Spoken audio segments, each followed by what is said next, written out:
3, 2, 1. Eljay, tone yourself down a little bit. Beyond Movement. Welcome back to another episode of Beyond Movement. Okay, this is 36 questions, part 4. Part numero... Cuatro. Okay, El Juice. You ready to get into it? Yeah. No more crying this time. No more It's a tears. happy This is episode. Happy questions. And here we go. Question 19. If you knew that in 1 year you would die suddenly, would you change anything about the way you're living your life right now? It's No. happy. It's happy. No, You would change nothing? I don't believe you. probably not. Actually, you know what? Thinking about it, wow. Well, I just got a little deep because I feel Don't now. cry. Don't you cry again. No, I just feel like if you know, it'll be different. That's why I think we had this question like in the last couple episodes of this 36 questions. No, that's like if you knew you were going to die. If you knew when you were going to die, and it could be like, oh, I'm going to die in Pretty 40 much years same from now. thing. No, because if I knew I was going to die 40 years from now, I would still have a little bit of the same grind. Whereas if I knew I was going to die 1 year from now, like, what is it? What's the date? February 2021? Yeah. I would probably sell the house, sell the car, and I'd probably start traveling. traveling a little bit. That's exactly I was going to say. And I would try to spend more time with my family. I would spend more time with Diane. I think everyone will have the same answer on this one anyways. We'll just like spend more time with family. Yeah. Who's like, Sell whatever you can sell. I'm going to work 6 days a week. You know what? I don't think I work enough. I'm going to, yeah. Because that's what we technically work for right now. Like, everybody's working to achieve some level of financial freedom, depending on what that level of freedom is, whether it's just enough that I don't have to worry about paying the bills, or it's I can buy a Ferrari. Whatever you want to buy. I can buy a Ferrari, yeah. For me, financial freedom, I think we talked about it, was I just want to be able to go to the grocery store and not have to second guess any of my purchases. Yeah. Like, oh, I can't get this mango because it's out of season and it's $1 more expensive. No, if I want a mango, I'll buy a mango. That's financial freedom to me. Maybe not. Actually, you know what's funny?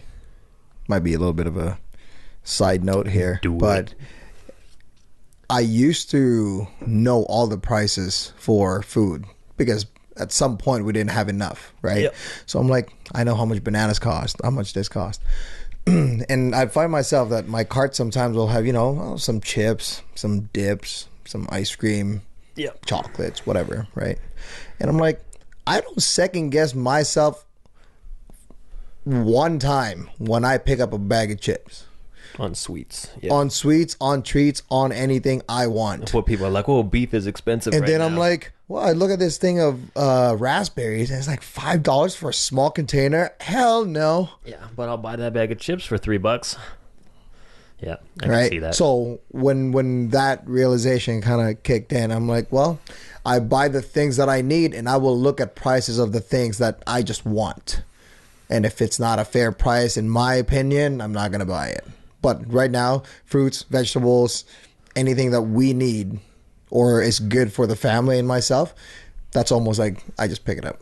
Yeah. To end that note, I think the best fruit to buy is bananas because they're so cheap. You can get like 10 bananas for like 70 cents. I don't think that's accurate. It's 100% accurate. Don't you question me on live TV.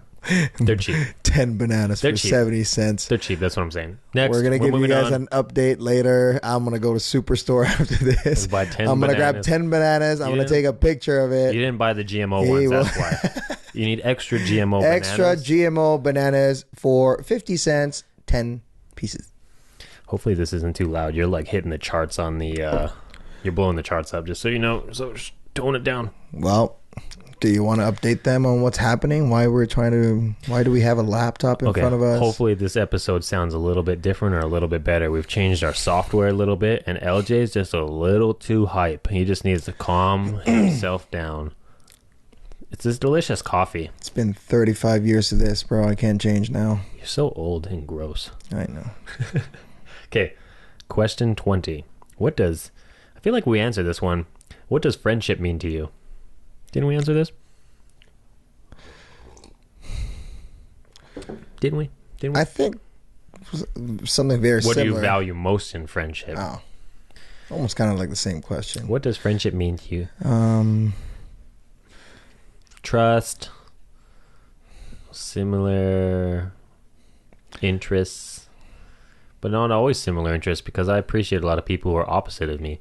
Like, I'm not a creative person, but if I like hang out with creative people, it like opens me to new perspectives. Yeah. Well, I appreciate you as a friend. You like video games. I don't. Yeah. Right. You like watching people do burpees. I don't. Exactly. Right. I don't know. I guess. What does friendship mean to you? This is kind of a superficial question. I don't even really like it.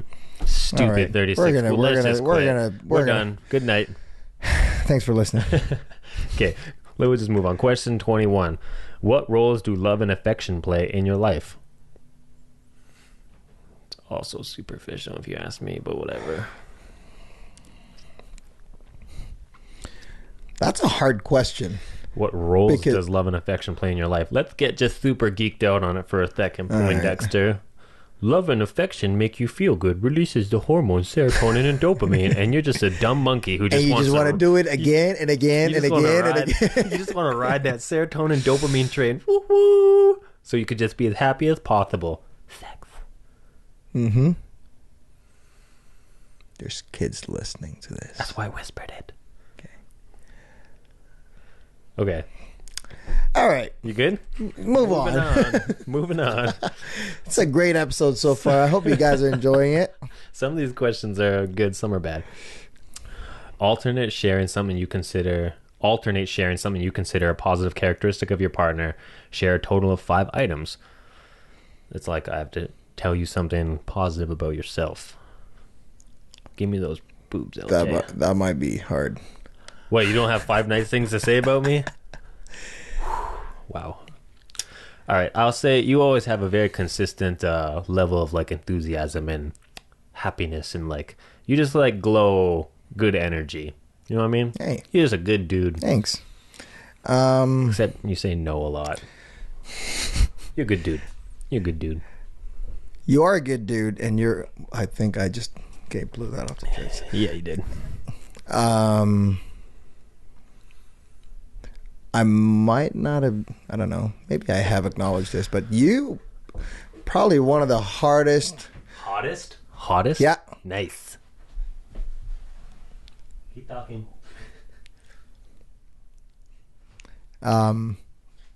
Did you just adjust my mic? Yeah, shut you up. Wow. I can loud. hear the difference. Anyways, you're probably one of the hardest workers, whether we're at work or here at your house. Like, just all the little things. Like, people don't know, this podcast will not happen if Eric was not my partner. Not at all. All the little details was done by Eric. Thanks, bro. Yeah. I'm just like the hot talent. I'm just the hot piece. All right, so that's one. That's one. 4 more. 4 more. Well, there's a bunch rolling through my head.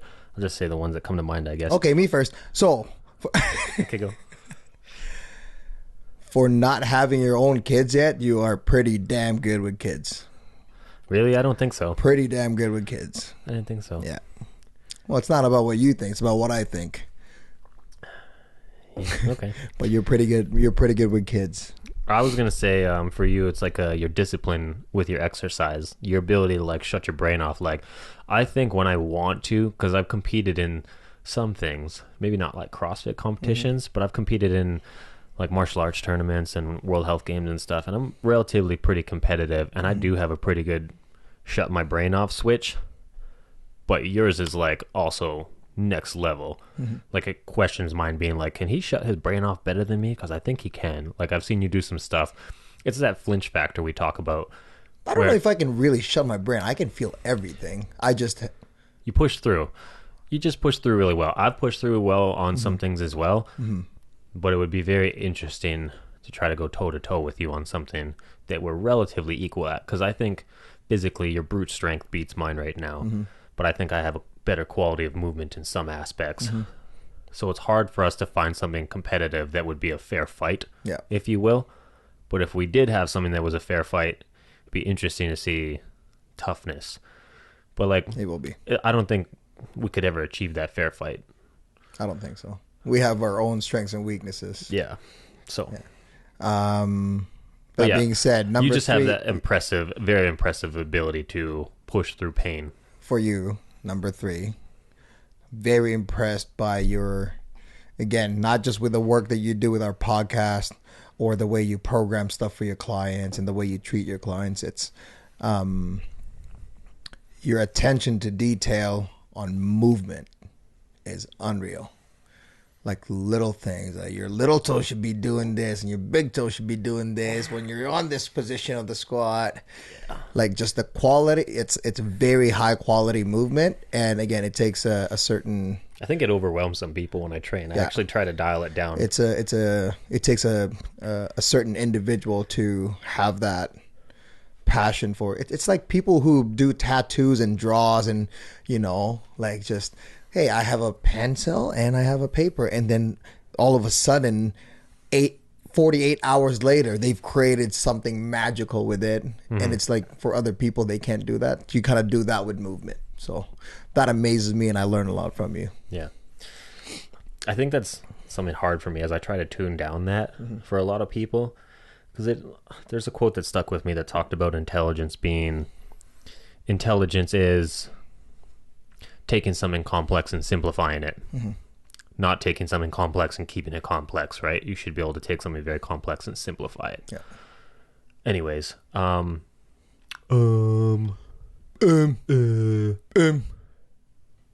you, in regards to this podcast, at least, I think that you're very creative, and I think that you're very in touch with yourself. I think you communicate with yourself very well. I think we've talked a little bit about self-communication. I think you're really good at like communicating with yourself, and you write notes down on your phone, and you're like a very like ideas guy. Being like, when you come to the podcast on Friday and I say, what do you want to talk about? I feel like our relationship is yin and yang, because you get the thoughts and you get the ball rolling, and then I push it and spin it into reality. Yeah. It's a perfect mix. Was that 3 and 3? Yeah. There's so much. Number 4, I think you're a great dad. I see you with your kids, always playing with your kids. It's something that I aspire to. I'm like, man, I hope my kids love me as much as I think your kids love you. And they're extremely well behaved. Like, that's kudos to you and Eljay. Yeah. You guys do an awesome job with your kids. Mostly Eljay. Extremely well behaved kids. They're just they're awesome. Yep. It's crazy that when I think about things like something good to say about you, it's always about your attention. It's like, see, same exact thing. His attention to details is just nuts. He's adjusting my volume again. But even the way you take care of your house or where you place stuff, like it's to me, as soon as I walked into your house, believe it or not, it felt like home to me. Like it's just there's a vibe to it that you created, that it just makes it feel like home. And again, if people see it, there's so many little details everywhere, and that's something that just like magically just happens in your brain, and then you just turn it into reality. I don't think. Yeah, I'm very, very OCD though, so it's pros and cons. When like this hard work ethic you're talking about, and the attention to detail, it works and plays in my favor to a lot of things, but it also plagues me. I'll overwork myself, right? Or get hypersensitive to a situation.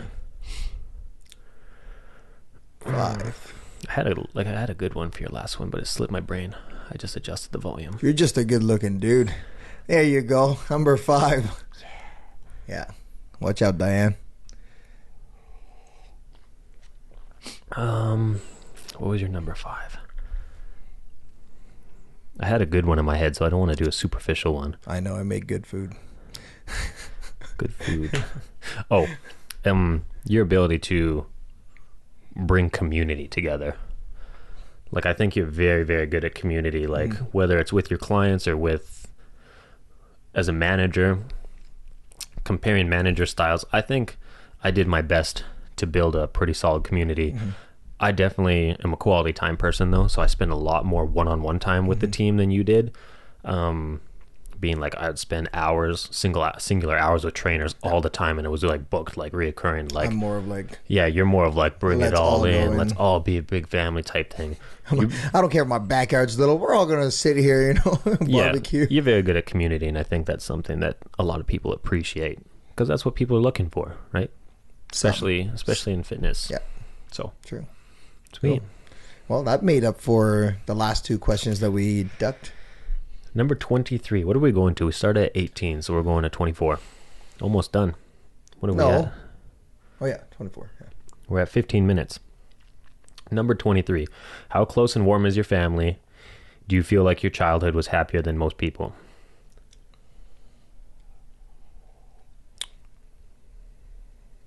Very close to like my family members, brothers, sisters, mom, dad, grandpa. But again, that's like I don't know if it's like traditional Filipino Asian family to you. That's you have like 40 cousins, and then it's like every week there's someone celebrating their birthday, so everyone's just in one house, and we're just very close to each other. Like even when we went home last December, we have a reunion. There's like about 110 people in a hall. Yeah. Right? Everyone's hugging everyone. Do you feel like your childhood was better than most people's? I think so, to be honest. Just by I don't think that's bragging. Spending time with family, and then spending time outside, like playing, learning, hanging out with friends. Yeah. Instead of like other people, and I'm not knocking down on anyone who loves computers and stuff like that. I was just like, if I'm allowed to go outside and play, that's what would have been happening. Yeah. And then that goes with my cousins as well. We had our own basketball team, and it's called La Familia for the basketball team. It's just my cousins, my brothers, myself. Yeah. Us against like everyone else's team. Right? So, I don't know. Childhood, I enjoyed a lot. I was spoiled growing up. That was like there's pros and cons on that too, right? It's like I learned a lot of things, and there's a lot of things that I didn't learn. Yeah. But overall, I think it was amazing. I wouldn't change anything. I think close and warm to my family definitely was when I was younger. Since I've surpassed like 25, I would say almost say like 90% it's fallen apart, which is an unfortunate thing to say, but that's just what it is. I try to make the best of what I got right now. But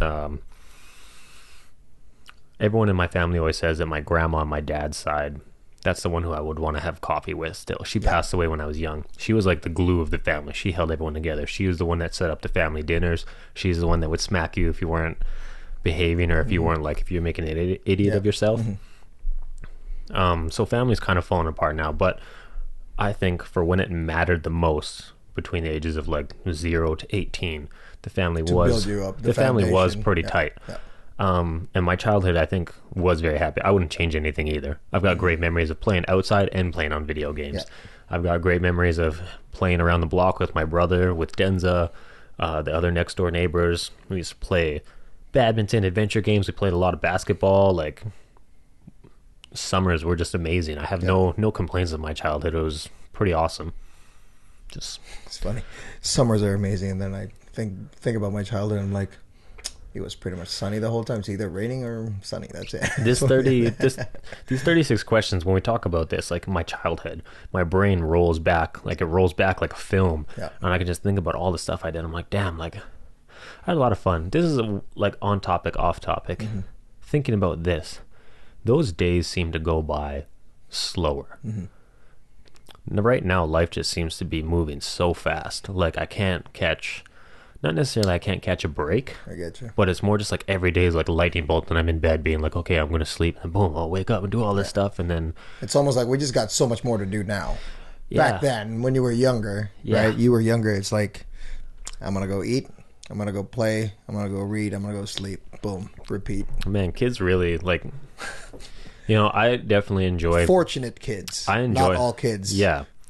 I enjoy my freedoms right now and my independence. I enjoy being an adult. I enjoy my own house, doing what I want to do. But holy shit, like kids between 1 to 18, if you have that good foundation, you're blessed. Like, enjoy it, be thankful. Oh yeah, do something good for your parents. Yeah. Oh man, good times. Last one. How do you feel about your relationship with your mother? Ooh. Probably apart from my wife, it's the best relationship that I have. Mm-hmm. I'm a mama's boy. Actually, I'm a dad's boy too. I'm my dad's favorite. Shout out, Dad.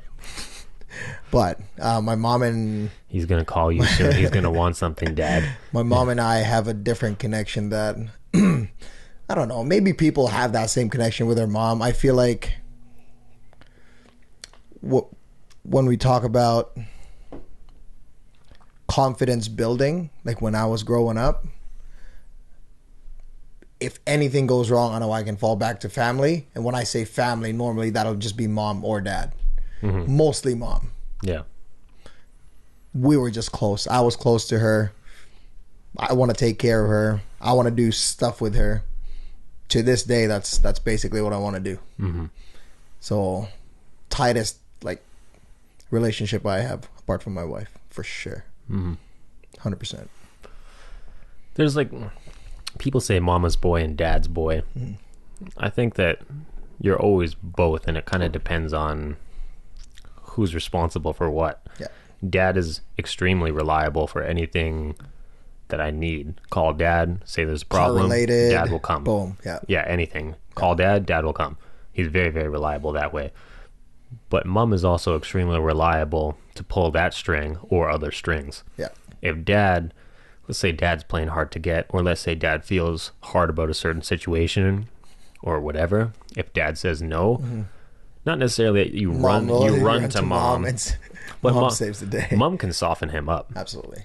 So my dad, I think he's very intelligent and analytical and logical, but mom can soften dad up, I think. Yeah. And I think dad has a big heart, but he also, in my head anyways, I think he's kind of like me, where he analyzes things and will gauge on how much heart to give.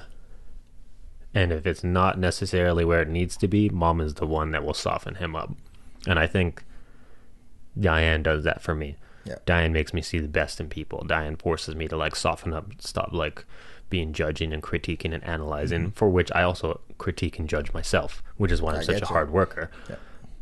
Relationship with mom, though, was complex after I turned 18. Between 1 and 18, I'll always say when it counted, she was there. Mm-hmm. The best. Wouldn't change anything. After 18, though, that's when she fell through harder times, and it's kind of been a rough grind ever since that. Mm-hmm. How do I feel about my relationship with her? It's definitely a struggle because she's not at her 100% anymore. But I will still say that I call her every night. Every night, every day, I will call mom. Whether she answers the phone or not, whether it's a 2-minute call or a 30-minute call. Or a voicemail. I will talk to her as long as she wants to. Mm-hmm. So when I call her, if it's a 2-minute call and I can tell she's not up to talking, she'll say bye. I'll say no problem, bye. If she wants to talk to me for 30 minutes, I will keep talking to her until she wants to say goodbye to me. And that's kind of the best I can do to reach out to her right now while she's going through these harder times. Yeah. Cool. So, until next time. How many more do we got? 2 more. 2 more episodes. 2 more episodes. This was 36 Questions, Part 4. Thank you guys for listening, and hope you're having a safe drive or having a great day. If you like this video, please like. If you like it, like. Comment. And the biggest compliment you can give us is sharing this video with somebody you think would be interested to hear it, or especially our other videos that are a little bit more self-help related. So if you're watching or listening to the podcast, screenshot, post us, tag us. And we love you guys. Catch you later.